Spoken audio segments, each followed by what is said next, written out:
कि ये झगड़े क्यों हो रहे हैं, किस तरह की स्ट्रक्चरल प्रॉब्लम्स हैं सोसाइटी में, और उन प्रॉब्लम्स में घी डाला जा रहा है, उस आग को बढ़ाया जा रहा है ये बीजेपी, आरएसएस जैसे संगठनों के द्वारा।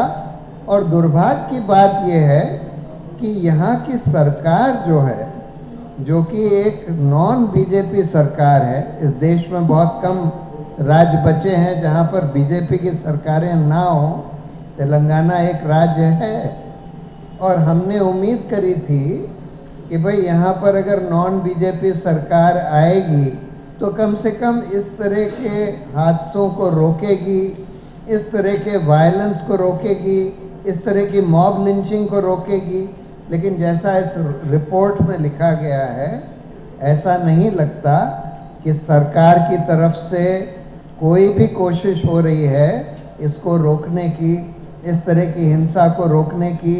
इस तरह का जो लड़ाया जा रहा है मुसलमानों को, आदिवासियों को, दलितों को, उसको ठीक करने के लिए ये सरकार, ऐसा नहीं लगता कि कोई भी कोशिश कर रही है। और पुलिस उसके हाथ में है, पुलिस भी कुछ नहीं कर रही है।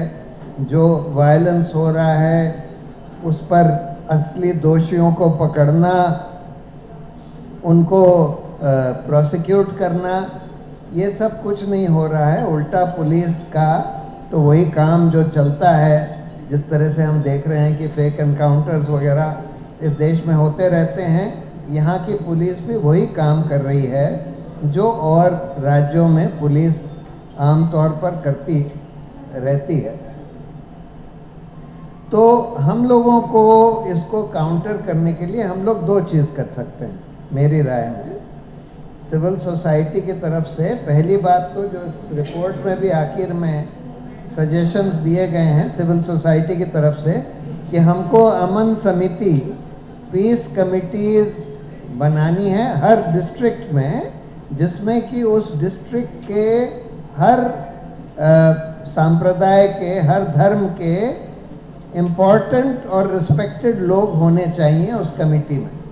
उन कमेटियों का दो तरह का काम होना चाहिए। एक तो जब जहाँ कुछ ऐसा शंका होती है कि यहाँ पर हिंसा हो सकती है, यहाँ पर कुछ सांप्रदायिक तनाव बढ़ सकता है, मतलब चाहे आदिवासियों, दलितों और मुसलमानों के बीच में हो, तो उसको वो तुरंत लोगों को आगाह करें कि भाई ये हो रहा है, ये नहीं होना चाहिए, और लोगों को साथ में लाएं, उनकी आपस में बातचीत कराएं।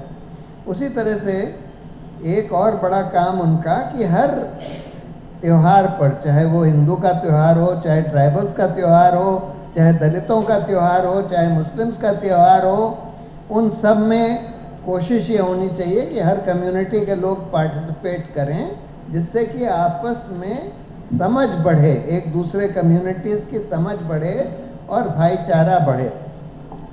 तो एक काम तो ये हो सकता है। दूसरा काम, ये लोग जो प्रोपेगेंडा फैलाते हैं, झूठा प्रोपेगेंडा फैलाते हैं, ये ज़्यादातर इन्होंने ये व्हाट्सएप ग्रुप्स बनाए हुए हैं, आईटी सेल बनाई हुई है, 2-4 हज़ार लोगों को 50-50 हज़ार रुपये तनख्वाह देते हैं, और उनका यही काम होता है कि झूठ फैलाओ, नफरत फैलाओ, जहाँ जहाँ लड़वा सको।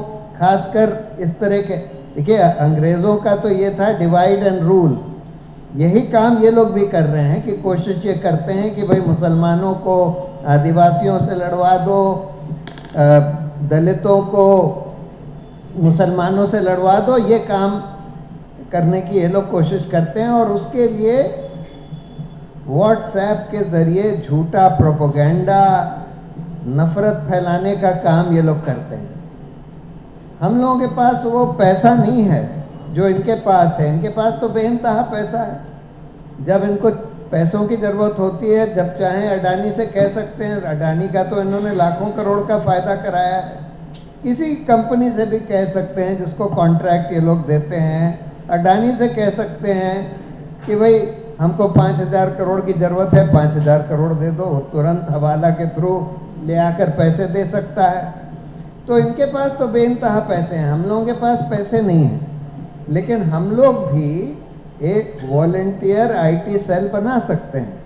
एक जो योगेंद्र यादव कहते हैं कि इनकी एक ट्रोल आर्मी है जो झूठ और नफरत फैलाती है, हमको एक ट्रुथ आर्मी बनाने की ज़रूरत है जो वॉलंटियर आर्मी हो सोशल मीडिया की, जो सच फैलाए और जो प्यार बांटे, नफरत के बजाय प्यार बांटे, झूठ के बजाय सच फैलाए।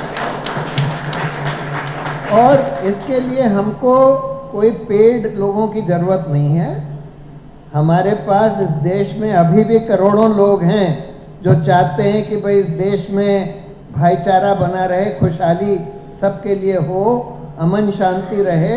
हम उनकी एक वॉलंटियर आर्मी बना सकते हैं, बस ऑर्गेनाइज करने की ज़रूरत है। और वो लोग सोशल मीडिया पर छोटे छोटे राइटअप्स, छोटे छोटे क्लिप्स जिसमें कि इनके झूठ का भंडाफोड़ करें, सच बताएं कि भाई मुसलमानों का कितना कंट्रीब्यूशन था आज़ादी के मूवमेंट में, सोसाइटी में क्या क्या कंट्रीब्यूशन है, और भाईचारा फैलाएं हम लोग। तो ये दो काम हम लोग कर सकते हैं। Madina schools, best academic faculty, बेहतरीन डिसिप्लिन, जहां तालीम भी और तरबियत भी। 43 साल से लगातार 100% फर्स्ट क्लास और डिस्टिंक्शन रिजल्ट्स का बेमिसाल रिकॉर्ड। खेल कूद में भी गैर मामूली कारनामा।